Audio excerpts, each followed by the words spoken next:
Good morning, friends. Today is my topic confusion avoid by short trick. यानी कि last videos हमने models auxiliaries के बारे में डिस्कस किए थे, तो बहुत से कन्फ्यूज़न क्रिएट हो रहे थे। इसके लिए आज का वीडियो हमारा है कन्फ्यूज़न अवॉइड, यानी कन्फ्यूज़न से कैसे बचें। इसके लिए हमने कुछ शॉर्ट ट्रिक का यूज़ किया है, इसके ऊपर हम डिस्कस करेंगे। फर्स्ट है हमारा पॉसिबिलिटी, यानी कि पॉसिबिलिटी एक्सप्रेस कौन कौन से मॉडल में होती हैं। पॉसिबिलिटी किस किस मॉडल में, कौन से मॉडल में शो होती हैं, तो में होती है, विल में होती है और माइट में होती है। तो यदि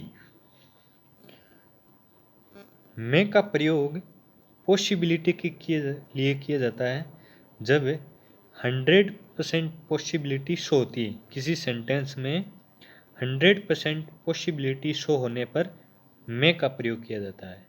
यदि किसी सेंटेंस में 60% पॉसिबिलिटी शो होने पर विल का प्रयोग किया जाता है, और यदि पॉसिबिलिटी गेस वर्क यानी डाउटफुल पॉसिबिलिटी हो, केवल 10% डाउट रहता है, उसके लिए माइट का प्रयोग किया जाता है। एग्जाम्पल देखते हैं हम। He may be at home by now, यानी कि यहाँ पर 100% पॉसिबिलिटी है कि वे अभी भी घर पर हैं, क्योंकि यहाँ पर बाय नाउ भी आया है। He may be at home by now, वे अभी उसके घर पर हैं, तो ये क्या है, 100% पॉसिबिलिटी है। इसलिए इस सेंटेंस में मॉडल ऑक्सिलरीज में का प्रयोग किया गया। नेक्स्ट सेंटेंस है हमारा, it will be the book you are looking for. ये वही बुक होगी you are looking for. Looking for mean search करना, ढूंढना, यानी जो तुम ढूंढ रहे थे। इस प्रकार से इसमें भी विल का प्रयोग किया गया है। इसमें 60% पॉसिबिलिटी है, यानी कि वे वही बुक होगी यू आर लुकिंग फॉर, जो तुम ढूंढ रहे थे। तो ये केवल 60% संभावना है, 100% नहीं है कि वो बुक है या नहीं है। इस प्रकार से ऐसे सेंटेंस के लिए विल का प्रयोग किया जाता है। नेक्स्ट सेंटेंस है, she might not be at club, यानी कि जिस सेंटेंस में नेगेटिव सेंस का प्रयोग किया गया है, नेगेटिविटी हो, नेगेटिव हो, डाउटफुल हो, उसके लिए माइट का प्रयोग किया जाता है। She might not be at club, वे क्लब में नहीं होगी, वे क्लब में नहीं हो सकती, तो यहाँ पर माइट का प्रयोग किया गया है। इस प्रकार से हमें पॉसिबिलिटी को लेके में, विल, माइट में कन्फ्यूज़न से बचना है, नेक्स्ट देखते हैं हम। नेक्स्ट है रिक्वेस्ट। रिक्वेस्ट है एक्सप्रेस करता है, दर्शाया जाता है एक तो कुड के लिए, एक वुड में। यानी जिस सेंटेंस में पोलाइट रिक्वेस्ट हो उसके लिए कुड का प्रयोग किया जाता है। जिसमें इनफॉर्मल रिक्वेस्ट हो, केवल सामान्य रिक्वेस्ट हो, इनफॉर्मल हो, तो उसके लिए वुड का प्रयोग किया जाता है। यानी कि जिसके लिए पोलाइट रिक्वेस्ट, फॉर्मल रिक्वेस्ट हो, उसके लिए कुड का प्रयोग किया जाता है, और जिस सेंटेंस में इनफॉर्मल रिक्वेस्ट हो उसके लिए वुड का प्रयोग किया जाता है। एग्जाम्पल देखते हैं हम। Could you give me side please, तो यहाँ पर could you give me side please, क्या आप मुझे साइड दोगे। तो यहाँ पर साइड देना एक कंपलसरी पार्ट में आ जाता है, यानी कि पोलाइट रिक्वेस्ट है, फॉर्मल रिक्वेस्ट है, तो यहाँ पर कुड का प्रयोग किया गया। नेक्स्ट सेंटेंस है, you would you give me your scooter please, क्या तुम अपना स्कूटर दे सकते हो? तो यहाँ पर है इनफॉर्मल, क्योंकि स्कूटर देना या नहीं देना ये एक फॉर्मल में नहीं आता है, कंपलसरी पार्ट में नहीं है। तो इस प्रकार से इस सेंटेंस में वुड का यूज़ किया गया है, वुड का प्रयोग किया गया है। नेक्स्ट देखते हैं हम। नेक्स्ट है हमारा ड्यूटी, ओब्लिगेशन। यानी ड्यूटी और ओब्लिगेशन है, एक तो मस्ट में एक्सप्रेस होता है, मस्ट में दर्शाया जाता है, मस्ट में शो होता है, मस्ट मॉडल ऑक्सिलरीज में, आउट टू में होता है और शुड में होता है। यानी कि मस्ट, ड्यूटी और ओब्लिगेशन का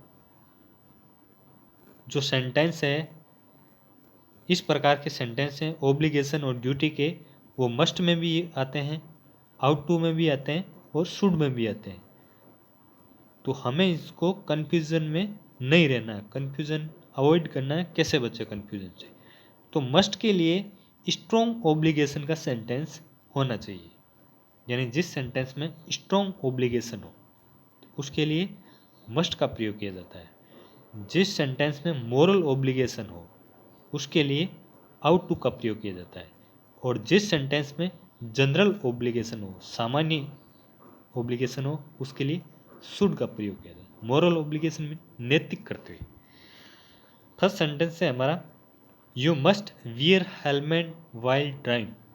you must wear helmet while driving, यानी तुम्हें ड्राइविंग करते समय हेलमेट पहनना चाहिए। तो ये है स्ट्रॉन्ग ओब्लिगेशन, यानी कि कंपलसरी पार्ट है, यानी 100% ओब्लिगेशन।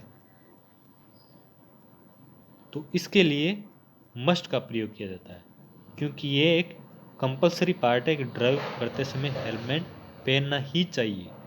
इस प्रकार के सेंटेंस के लिए मस्ट ऑक्सिलरीज का प्रयोग किया जाता है। नेक्स्ट सेंटेंस है हमारा, you ought to obey your parents. इसमें मोरल ओब्लिगेशन है, अपने माता पिता की आज्ञा का पालन करना। तो इसमें क्या है? मोरल ओब्लिगेशन, कि तुम्हें अपने माता पिता की आज्ञा का पालन करना चाहिए। नैतिक कर्तव्य, नैतिकता से संबंधित है। तो इस प्रकार के सेंटेंस में आउट टू का प्रयोग किया जाता है। नेक्स्ट सेंटेंस है हमारा, you should tell the truth. तुम्हें सच बताना चाहिए। ये एक जनरल ओब्लिगेशन है, सामान्य ओब्लिगेशन है कि वो जो सच बताए या नहीं बताए उसके ऊपर डिपेंड करता है। तो इस प्रकार के लिए शुड का प्रयोग किया गया। नेक्स्ट देखते हैं हम। नेक्स्ट फोर्थ है हमारा परमिशन, अनुमति लेना। परमिशन के लिए दो मॉडल है, एक तो कैन है, एक मैं है। यानी इनफॉर्मल परमिशन के लिए कैन का प्रयोग किया जाता है, और फॉर्मल, यहाँ पर कुछ मिस्टेक हो गई है, फॉर्मल और मोर करेक्ट के लिए मे का प्रयोग किया जाता है। यानी कि इनफॉर्मल के लिए किसका प्रयोग करते हैं हम? परमिशन इनफॉर्मल हो तो कैन का। किसका प्रयोग करते हैं? कैन का। यदि परमिशन हमारी फॉर्मल हो, मोर करेक्ट हो, तो उसके लिए हम किसका प्रयोग करते हैं? मे मॉडल का प्रयोग करते हैं। किसका प्रयोग करते हैं? मे मॉडल का प्रयोग करते हैं। यहाँ पे इनफॉर्मल नहीं है, ये फॉर्मल है। क्या है? फॉर्मल है। फॉर्मल। इस प्रकार से यदि इनफॉर्मल हो तो उसके लिए कैन, और फॉर्मल और मोर करेक्ट यानी अधिक सही हो, परमिशन 100% हो, तो उसके लिए मे का प्रयोग किया जाता है।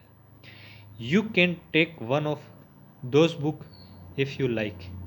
तुम उनमें से एक बुक ले सकते हो जो तुम, इफ़ यू लाइक, यदि तुम्हें पसंद है तो। यानी कि कुछ किताबें हैं, उनमें से तुम एक किताब ले सकते हो यदि तुम उनमें से किसी किताब को पसंद करते हो। तो ये क्या हो गई, इनफॉर्मल परमिशन हो गई। क्या हो गई, इनफॉर्मल परमिशन दी गई है। मे आई कम इन सर, ये क्या हो गई, मोर करेक्ट 100%, यानी कि 100% है, मोर करेक्ट को शो कर रहा है। फॉर्मल परमिशन है तो इसके लिए मे का प्रयोग किया जाता है। इस प्रकार से हम अपने मॉडल का कन्फ्यूज़न अवॉइड कर सकते हैं और जो भी कन्फ्यूज़न है उससे अवॉइड यानी बच के रह सकते हैं। आज के लिए इतना ही। यदि वीडियो अच्छा लगा तो इसे लाइक करें और हमारे चैनल को सब्सक्राइब करें। Thank you. जय हिंद।